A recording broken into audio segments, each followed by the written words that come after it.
¿Qué tal? ¿Cómo les va? Bienvenidos a las noticias. Comenzamos una nueva entrega de BTV Noticias en su edición central de martes. ¿Cómo le va, Stephanie Line? ¿Qué tal? Buen martes para todos. Che, no sé si es el estudio, qué calor que hace. Sí, hace un poco. Hace un día divino, Ahora le vamos la a verdad, preguntar un día casi de verano, afuera, pero no ¿cómo podemos está? prender el aire, un par de toquecitos del aire. Bueno, hay muchos temas para repasar, mucho a nivel judicial. Hoy era un día importante en cuanto a este atentado de la fiscal Mónica Ferrero, pero también en el caso Charles Carrera. Exactamente, hay mucha información para compartir con ustedes sobre estos temas, pero ya está con nosotros Fiorella Rodríguez para adelantarnos algo de lo que será el segmento deportivo. Fío, ¿Cómo están? ¿Cómo le va? Steph y Nico, el saludo para ustedes y para la gente del otro lado. Bueno, una tarde de Champions League, vamos a estar repasando, por supuesto, la goleada del Real Madrid 5-0 ante el Kairat. Sin Federico Valverde, hay que decirlo, pero un muy lindo partido que se pudo seguir en esta jornada, como otros encuentros también que vamos a poner sobre la mesa. Lo mismo con la Liga de Ascenso Profesional que tenemos allí para repasar lo que ha sucedido el fin de semana, y nos vamos a ir con otros deportes también, porque Dominique Nupel y Federico Waxman hicieron historia en regata oceánica. Después de 28 horas alcanzaron el tercer puesto en Reino Unido, así que siguen los deportistas uruguayos destacándose en todo el mundo. Gracias, Fido. También hay novedades del panorama internacional de Lionel. ¿Qué tal? ¿Cómo están? El saludo para ustedes y para la gente en casa. En el segmento internacional vamos a estar hablando de este triple crimen en Argentina.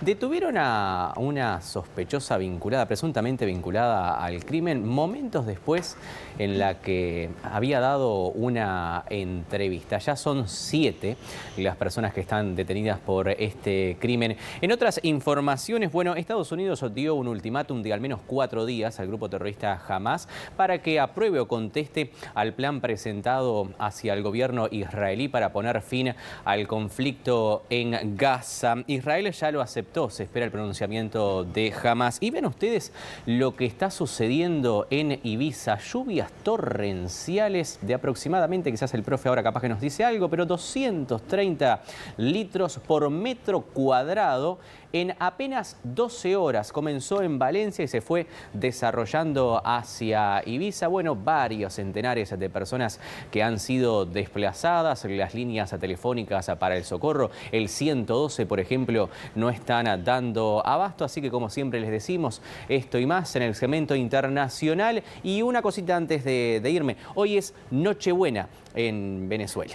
Mañana ya tenemos Navidad. Mañana ya es la Navidad Venezuela. Es verdad. Sí, primero de octubre, tal como lo adelantó el presidente Nicolás Maduro. Mañana, 1 de octubre, Navidad. Llega Papá Noel. Sí, ya se siente en Venezuela el tema de la Navidad, el Jingle Bells y todo ese tipo de cosas. Bueno, gracias. No, ¿Va a ir a hacer un móvil allá en Venezuela? ¿Va a ir a hacer un móvil de Venezuela por la Navidad? Me encantaría. No, mire que uno puede estar de acuerdo o no con lo que está pasando en Venezuela, pero hay gente que también se lo toma muy en serio el tema. No, eso es el problema. De la fecha festiva. Ese es el Pero problema. sí, imagínese, hay gente que hasta empieza a contar los días hacia atrás de cuánto va quedando acá en nuestro país. El problema es que hay gente que se lo toma en serio está en Uruguay. Y sí, claro. Ahí sí estamos en un problema. Y trabaja en este equipo. Es una cosa de... Pero bueno, hay importante movimiento en Venezuela con motivo de la Navidad. Gracias. A Deli. ustedes. Actualizamos el estado del tiempo a esta hora. Profe, el compañero tiene calor. ¿Cómo está? ¿Cómo le va, afuera? profe? ¿Cuántos ¿Qué grados tal? hay? Muy bien. Bueno, 1 grado bajo cero en la Antártida uruguaya. Aquí 20 grados en la capital. Y complementando un poquito lo que decía Lionel, Deli Valdés, Vera, siempre me equivoco, pobre Deli, lo tengo martirizando hace tiempo. Lo que está sucediendo en España es una dana, una depresión atmosférica a niveles altos de la atmósfera, que ya se repitió eso hace poco tiempo, nuevamente en la zona sur-este de la península ibérica, Valencia, Murcia, parte inclusive de Barcelona, están afectados, y esta situación va a conllevar a varios días más de depresiones. No se descarta aluviones, algunas inundaciones como ya las hay a esta hora. Pero volviendo aquí, nosotros vamos a tener por lo menos hasta el día sábado de tiempo bueno. Pero de esto y más, como siempre dice Lionel Vera, siempre al final del informativo. Creo que Deli, Lionel Vera. Ahí está. Y en Panamá no. Panamá, como estará el clima, no. Mire, en Venezuela sé que es Navidad, acá todavía no. Está muy bien, está muy bien. Muy bien. Si les parece, repasamos los titulares más destacados. Ay.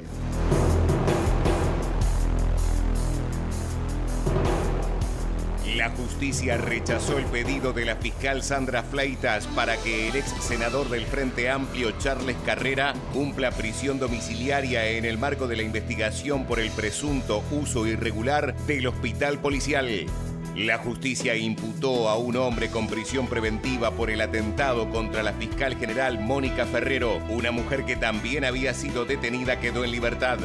INAU pretende 0 niños institucionalizados en la primera infancia para el 2028. Informe especial de Stephanie Line. Eduardo Botinelli analiza en nuestra edición central el presupuesto quinquenal y los conflictos.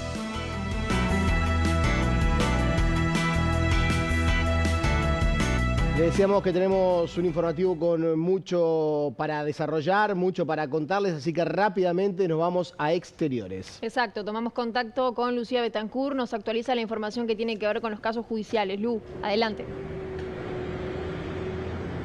¿Cómo están? Muy buenas tardes. Hoy se realizó una nueva audiencia en el caso del ex senador Charles Carrera. Esta audiencia para definir la continuidad o extensión de las medidas cautelares que pesan desde el mes de junio sobre el ex senador en el caso del denominado presunto uso irregular del hospital policial por, ustedes recordarán, el ciudadano Víctor Hernández en La Paloma, que el año 2013 recibió un impacto de bala y desde entonces está en uso de silla de rueda. Ese caso no está esclarecido, pero lo que se investiga es el presunto uso irregular cuando Carrera era el número 3 del Ministerio del Interior en aquel entonces y le facilitó, por ejemplo, el uso sin cobro alguno del hospital policial y también la entrega de tickets de alimentación para este hombre. Hoy por hoy, Carrera continúa con las medidas que se le impusieron en el mes de junio. Es decir, la audiencia de hoy fue a pedido de la fiscal del caso, Sandra Fleitas, para extender las medidas y pedía en particular que cumpla prisión domiciliaria y también se le prohibiera brindar declaraciones públicas y usar redes sociales, que se pudiera expresar por allí. No hizo lugar la jueza a cargo de la audiencia porque entiende que esto no va a entorpecer la investigación. Por tanto, la causa y las medidas van a estar vigentes hasta el 6 de febrero del año próximo, cuando es el límite para que se venzan estas medidas. De todos modos, la fiscal apeló esta decisión y por lo tanto, por los delitos de los que está imputado Carrera, que los voy a repasar, son delitos de fraude, también de falsificación ideológica y de utilización indebida de información privilegiada, fueron los delitos imputados en el mes de junio, va a continuar la causa.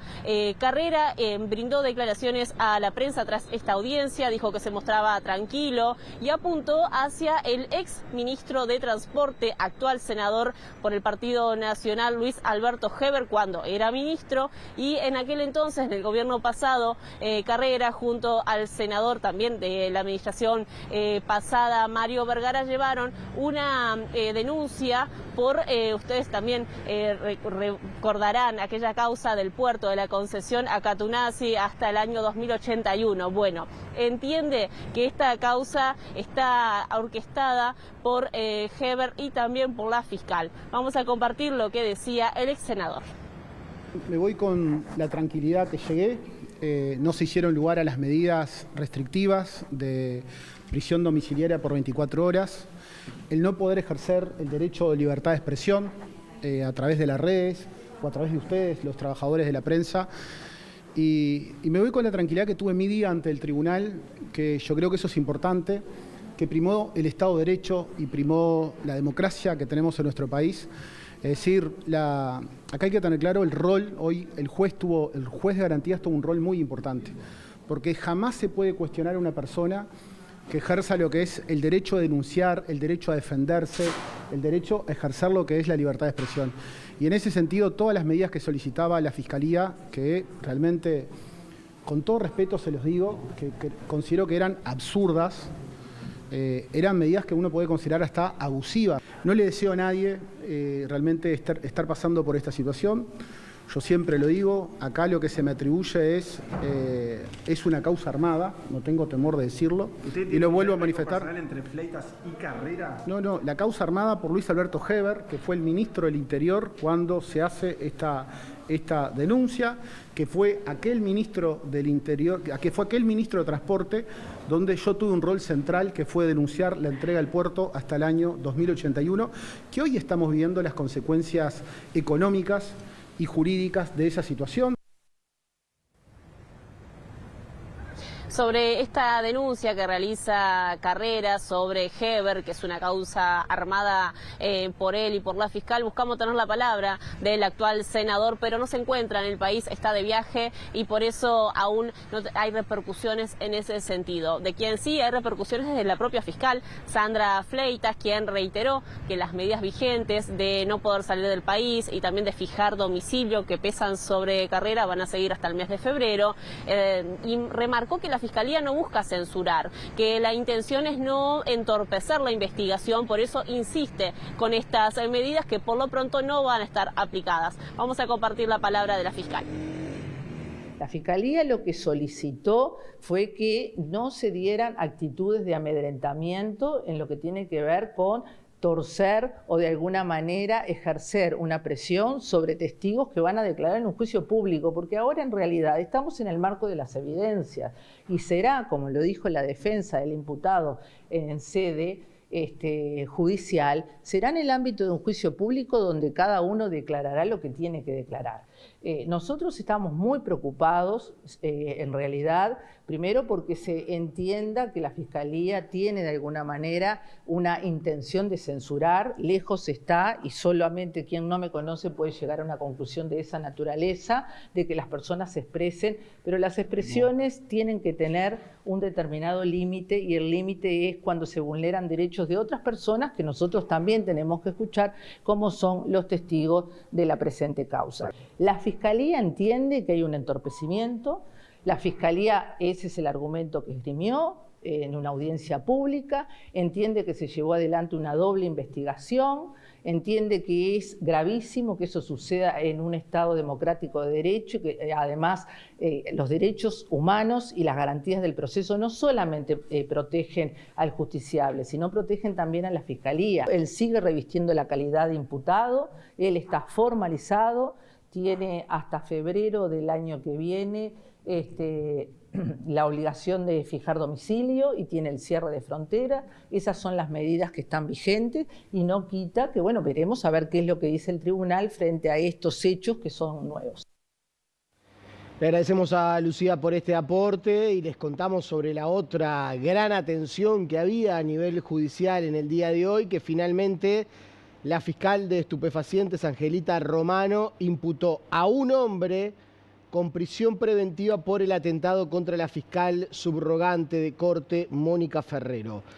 Una mujer que había sido detenida junto a él, transitando en un Volkswagen Bora, quedó en libertad.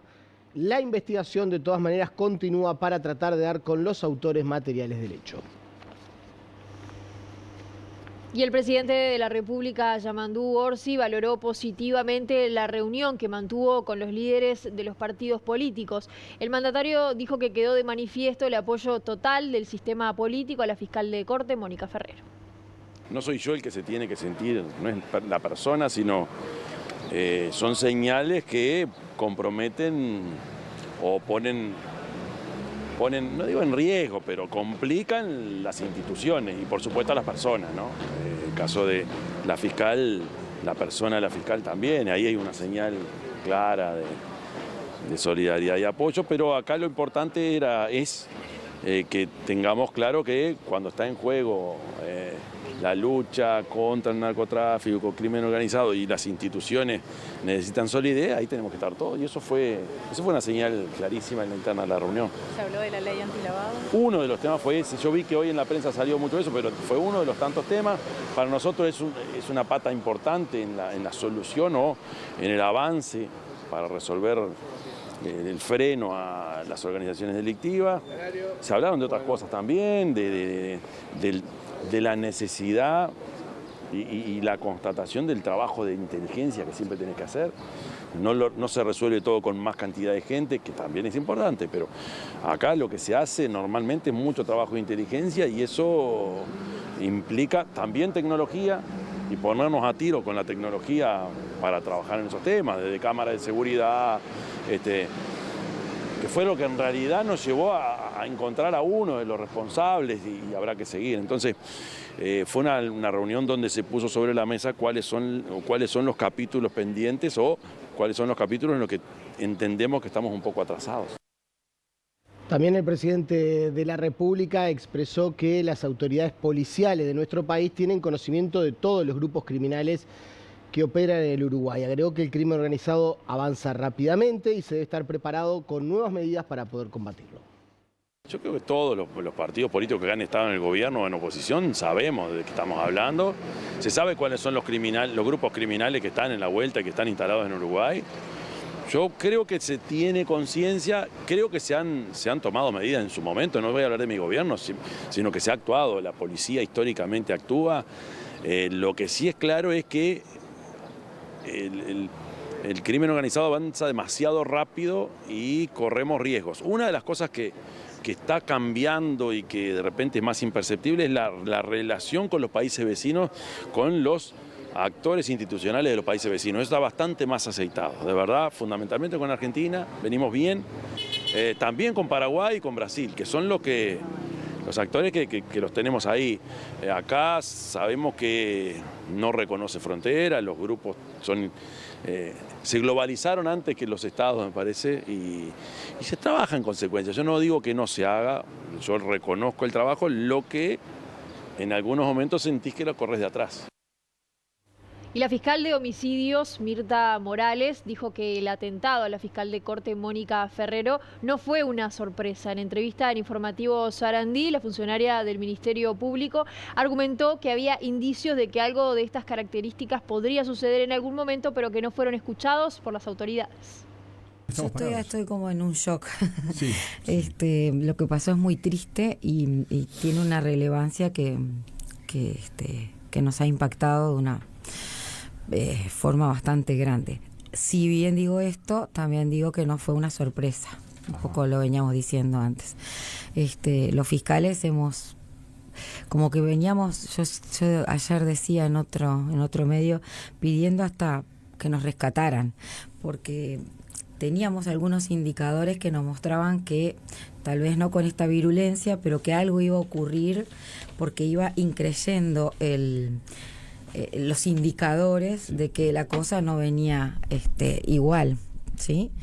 Y bueno, no fuimos oídos y nada se hizo. Tampoco sé si lo que se hubiera hecho hubiera frenado lo que ocurrió, que por suerte no fue más triste aún. Seguimos con repercusiones porque la ex vicepresidenta de la República, Lucía Topolansky, destacó la actitud del sistema político después de este atentado en la casa de Mónica Ferrero. Dijo que la clave del país es estar unidos en este tipo de situaciones. Yo creo que el país estuvo, sí. Ahora esto ayuda porque nosotros somos pocos, no hay mucha perspectiva de que seamos más, pero está muy bien que estemos unidos en estos momentos. Esa es la clave de la cosa. Eso no quiere decir que no tengamos en algunas cosas visiones distintas, que podamos discutir civilizadamente, porque eso también hace crecer. Las unanimidades per sécula no conducen a ningún lado. Es decir, que yo primero uno recibe el impacto del hecho, pero después me quedé conforme con la reacción de la sociedad toda, del presidente para abajo, de la sociedad toda. ¿Cómo ve el avance del crimen organizado? ¿Considera que se podría llegar a un punto sin retorno en breve? No me atrevo a afirmar nada en ese sentido porque es un campo dificilísimo. Se mueven miles y miles de dólares, $, el negocio del narcotráfico con el negocio de las armas, y algún otro en el mundo es lo que mueve más plata y a mí me falta muchísima información como para poder afirmar esto hoy. No pude ir, hace unos días hubo una ponencia que hizo el periodista Gabriel Pereira que me hubiera gustado escuchar. Y la ministra de Defensa, Sandra Lasso, confirmó que el explosivo utilizado para atentar contra la casa de la fiscal Mónica Ferrero no es un artefacto utilizado por el Ejército Nacional. Además, la ministra se mostró contraria a que el Ejército participe de los operativos de la policía. En el caso del Ministerio de Defensa, con la Brigada de Explosivos, inmediatamente analizando las esquirlas y el iniciador de lo que fuera una de los artefactos que allí estuvieron. Eso está en análisis. En realidad las primeras noticias que tenemos es que es un tipo de artefacto que no es utilizado por el Ejército Nacional. Y nada, esa es la participación en este caso el Ministerio de Defensa a través de la Brigada de Explosivos. El Ejército es parte de la defensa nacional, ¿verdad? No es parte de la seguridad pública. Yo creo que los roles son bien diferentes. Obviamente que en algunos espacios trabajamos muy en conjunto. Basta ver lo que sucede en el perímetro, en la guardia perimetral de cárceles, pero en definitiva creo que son roles diferentes, el de la seguridad pública y el de, en este caso, la seguridad nacional con respecto a la soberanía. Nos vamos rápidamente a exteriores. Exacto, volvemos al Parlamento, allí está Matías Garro, hay novedades que tienen que ver con el proyecto de ley de presupuesto. Mati, bienvenido, adelante.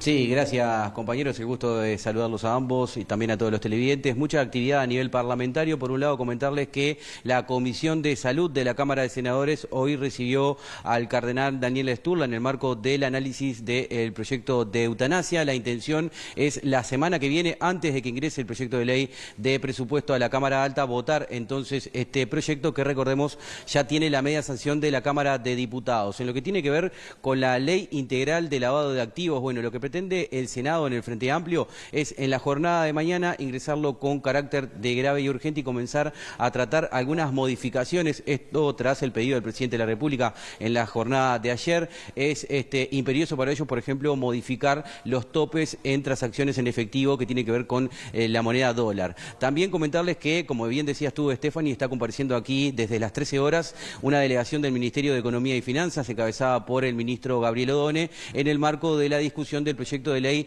de presupuesto. Hoy trajeron aquí algunas modificaciones, las más sustantivas tienen que ver, por ejemplo, con ese artículo que tenía que ver con la DGI y el levantamiento del secreto bancario. Tal como está el proyecto actualmente, establece que la DGI puede solicitar levantar el secreto bancario sin una orden del juez. Ahora se pone justamente de por medio un juez y deberá realizar una denuncia fundada y el juez tendrá 10 días para estudiar si habilita o no entonces esa solicitud de secreto bancario, de levantarlo. Hay dudas en cuanto a otro punto que establece que si el juez en esos 10 días hábiles no establece una decisión, quedará y se entenderá como aprobado entonces la solicitud de levantar el secreto bancario. Y por otra parte, otro de los cambios que son importantes tiene que ver con el impuesto mínimo global y las empresas que trabajan en zona franca. El ministro Gabriel Odone en la jornada de ayer explicó que, bueno, aquellas empresas, hay que recordar que el impuesto mínimo global será aplicado a aquellas multinacionales que facturen más de 750 millones de euros anualmente. Bueno, finalmente las empresas que estén en zona franca, que facturen ese monto, pero que no paguen el impuesto mínimo global en su país de origen, tampoco lo estarán pagando aquí en nuestro país. Pero si les parece, compartimos lo que decía el ministro de Economía, Gabriel Odone. Nosotros estamos introduciendo un impuesto que es el impuesto mínimo global, que es un impuesto que pagan las compañías que facturan más de 750 millones de euros anuales y que es un impuesto que ya se está pagando por las operaciones uruguayas en una jurisdicción que es la nuestra. Lo que simplemente estamos haciendo es localizando en territorio uruguayo un impuesto que se paga.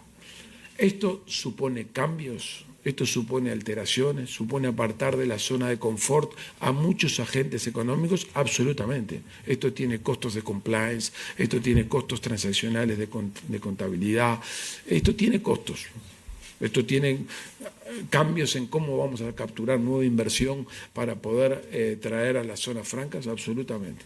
Pero al mismo tiempo hemos logrado con la OCDE, algo que hemos conocido en las últimas horas, que nos autorice a excluir a cualquier empresa que tenga beneficios previos, por lo tanto que esté dentro de la zona franca, de cualquier gravamen asociado a este impuesto. Con lo cual estamos logrando que incluso cuando la jurisdicción donde está instalada la matriz de la compañía no esté alcanzada por el impuesto global, incluso cuando esa compañía no esté necesariamente pagando el impuesto, la OCDE, en función de cumplir con ayudar a Uruguay a honrar el compromiso de no cobrar impuestos en una zona franca, esas compañías no lo van a tener que hacer. No obstante lo cual, y es lógico, es legítimo, es entendible, las partes interesadas van de punta.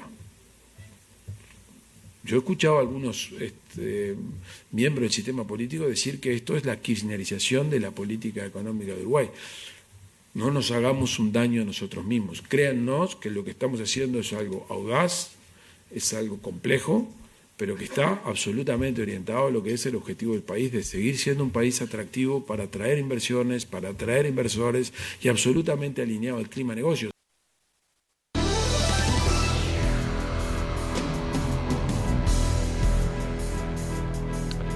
Momento de abrir la ventana al mundo. Deli, bienvenido nuevamente. Muy bien, muchas gracias. Vamos a hacerlo por Perú, porque ven ustedes, hay preocupación en el gobierno peruano por las distintas movilizaciones que se vienen llevando a cabo por parte de la generación Z contra el Poder Ejecutivo, contra la presidenta Dina Boluarte y contra el Congreso. Durante las últimas movilizaciones que tuvieron lugar este fin de semana, ven ustedes, hubo enfrentamientos entre policías y manifestantes, 74 heridos, entre ellos 26 policías y 9 periodistas, y ya se habla de nuevas movilizaciones programadas para lo que son estos próximos días. Hay preocupación en el gobierno porque, dado el malestar creciente que se está extendiendo a otros colectivos, por ejemplo, los transportistas se quejan de que están a merced de la delincuencia rampante, dice, que azota al país. Los manifestantes expresaron su descontento hacia la presidenta Dina Boluarte como hacia la coalición de fuerzas en el Congreso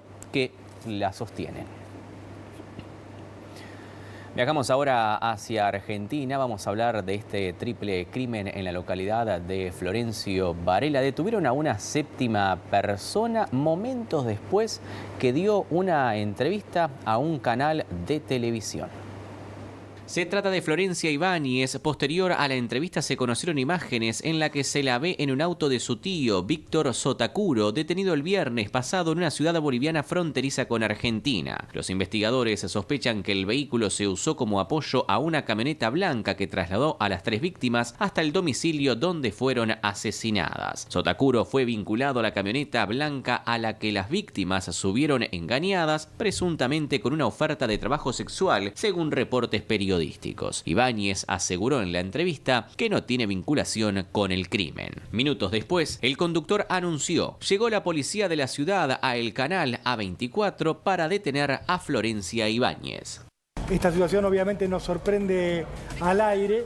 Está Cristian Balbo acompañando la salida tanto de Florencia como de su abogado Sole, una situación insólita. A ver, es un poco lo que planteábamos en la nota, hablábamos con Florencia. Ustedes imaginen que esa imagen es una imagen muy fuerte para esta causa. Es una imagen de un auto señalado, un auto que no se sabe si estaba de alguna manera siendo un auto de apoyo al auto que transportaba a las víctimas. Bueno, cambiamos de información, ahora viajamos hacia Venezuela, decirle que se viven las horas previas a lo que es la Navidad ya anunciada por el presidente venezolano Nicolás Maduro. Pero al margen de esto, ven ustedes, el país ya tiene listo un decreto para declarar un estado de excepción que da poderes especiales al presidente Nicolás Maduro en caso de una agresión por parte de Estados Unidos. El anuncio fue realizado por la vicepresidenta del país, Delcy Rodríguez. La decisión del gobierno venezolano obedece a la medida de Washington de desplegar 8 buques de guerra y un submarino de propulsión nuclear como parte de un plan para combatir al narcotráfico en el Caribe, donde asegura que destruyó al menos 3 embarcaciones supuestamente cargadas con drogas provenientes de Venezuela, con un saldo de 14 fallecidos. La vicepresidenta del país, Delcy Rodríguez, en un acto en Caracas con el cuerpo diplomático acreditado en el país, exhibió una copia del decreto y aseguró que este le permite a Maduro actuar en materia de defensa y seguridad y defender a Venezuela si Estados Unidos se llega a atrever a agredir a nuestra patria, agregó. ¿Con qué sentido? Que el presidente como jefe de Estado tenga facultades especiales, tal como lo contempla la Constitución, para movilizar nuestra Fuerza Armada Nacional Bolivariana en todo el territorio nacional, para tomar inmediatamente militarmente la infraestructura de los servicios públicos, de nuestra industria de los hidrocarburos, de las industrias básicas del país, para garantizar el pleno funcionamiento de todo el sistema de servicios públicos, para activar todos los planes de seguridad ciudadana. Vamos a hablar ahora del conflicto en Gaza porque el gobierno de Estados Unidos le dio un ultimátum al grupo terrorista Hamas de al menos 4 días para que conteste al plan presentado durante la reunión con el primer ministro israelí Benjamín Netanyahu. El documento ya cuenta con el respaldo de Israel. Donald Trump le dijo a Hamas que si no lo hace será un triste final y negó la posibilidad de que haya nuevas conversaciones. El mandatario norteamericano destacó que la propuesta ya fue aceptada por los países árabes y musulmanes, sumado a Israel, y que si no lo aceptan, Washington dará su total apoyo a la operación militar israelí en la Franja de Gaza. Vamos a Europa, vamos a hablar de estas lluvias torrenciales que están azotando a Valencia y a la localidad de Ibiza, a la isla con lluvias torrenciales. Ven ustedes lo que son las imágenes. Cayeron 236 litros de agua por metro cuadrado en casi 12 horas. Esta cifra refleja la magnitud del temporal que afecta a las Islas Baleares. En consecuencia, ven ustedes, los servicios de emergencia siguen monitorizando la situación, ya que las precipitaciones mantienen un nivel elevado en varios puntos de la isla. El Ayuntamiento de Ibiza, todo esto, incrementó el dispositivo de seguridad con 22 nuevos agentes de la policía local. Con esta incorporación, el cuerpo municipal cuenta con 50 efectivos desplegados en la ciudad. A todo esto, la comunidad valenciana mantiene una alerta naranja en Alicante. De este modo, el temporal continúa activo en varias zonas del Mediterráneo español. Bueno, vean ustedes lo que sucedió ahora en Afganistán, que permanece desde hace más de 30 horas en una situación de incomunicación prácticamente total tras el apagón nacional de Internet y comunicaciones telefónicas. El apagón ocurre semanas después de que los talibanes prohibieran el acceso a Internet por fibra óptica en zonas del norte del país, con el argumento, dicen, de prevenir actividades inmorales. La interrupción de las comunicaciones comenzó el pasado lunes a las 17 horas local, cuando, según informaron medios afganos, los servicios de fibra óptica en el país se quedaron totalmente interrumpidos y las redes móviles también cayeron, impidiendo el acceso a Internet en todo el país. Por el momento, los fundamentalistas que ejercen el poder en este país asiático desde agosto de 2021 no indicaron explícitamente que el corte de acceso a Internet haya sido ordenado por su parte. El apagón sucede semanas después de que los talibanes prohibieran el acceso a Internet por fibra óptica en zonas del norte del país, con el argumento de prevenir actividades inmorales, limitando directamente la infraestructura de red en el país por primera vez. En varias ocasiones, las autoridades del régimen han expresado su preocupación por la circulación de pornografía en línea y otros contenidos que consideran contrarios a su interpretación de la ley islámica o sharia, lo que ha servido como justificación para imponer restricciones digitales. Momento de hacer la pausa. Hacemos la pausa y al regreso recibimos a Eduardo Botinelli. Ya venimos.